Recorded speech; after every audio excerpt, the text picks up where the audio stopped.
Okay, so talking about polymers really quickly. Polymers are these massive covalent structures like you see here.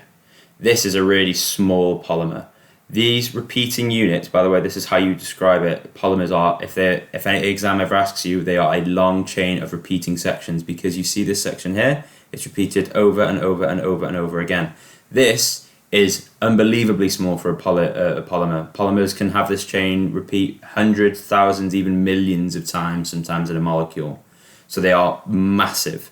And instead of drawing this out every single time, we simply draw it like this, where you've got the repeated section down here. This is what you'd call a repeated section. So carbon with a hydrogen, hydrogen, carbon with hydrogen, hydrogen, and you've got the lines coming outside of these normal brackets. You do not draw square brackets here, you just draw normal brackets.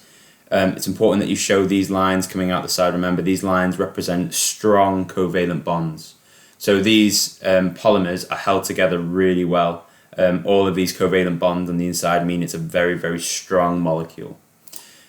So here are your covalent bonds showing they're all bonded together. This N on the outside is a number, and let's say this structure was repeated 100 times, that N would be 100, to say that this thing is repeated 100 times. But like I say, normally because we're dealing with the hundreds, thousands and millions, we just write it as an N normally to say this thing goes on for a certain amount of time. Another thing that I've seen very rarely is sometimes they will ask you to write the formula of this, and if you write the formula of this, it's just the exact same as we've been doing earlier. There's 2 carbons, so C2, and there's 4 hydrogens, H4, and you don't know how many of them there are. There's an N outside the bracket, there's an N outside the bracket to say C2H4 repeats N number of times. So just to clarify, massive covalent structures held together with really strong covalent bonds.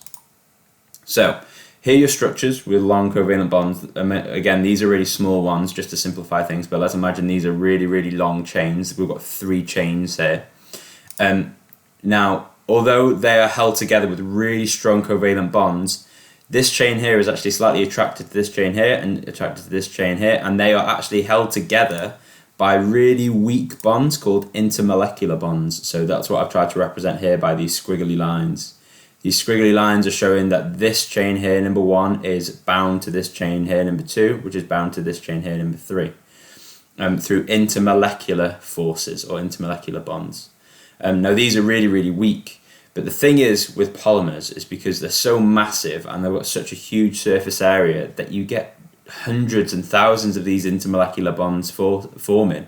So even though they're really, really weak, there's so many of them that it takes a lot of energy to break them, which means that polymers at room temperature are normally solids because of not because of the strong covalent bonds, but because of the amount of intermolecular bonds between the chains. Remember, each one is very, very weak, but there's hundreds of them, so they're quite strong altogether.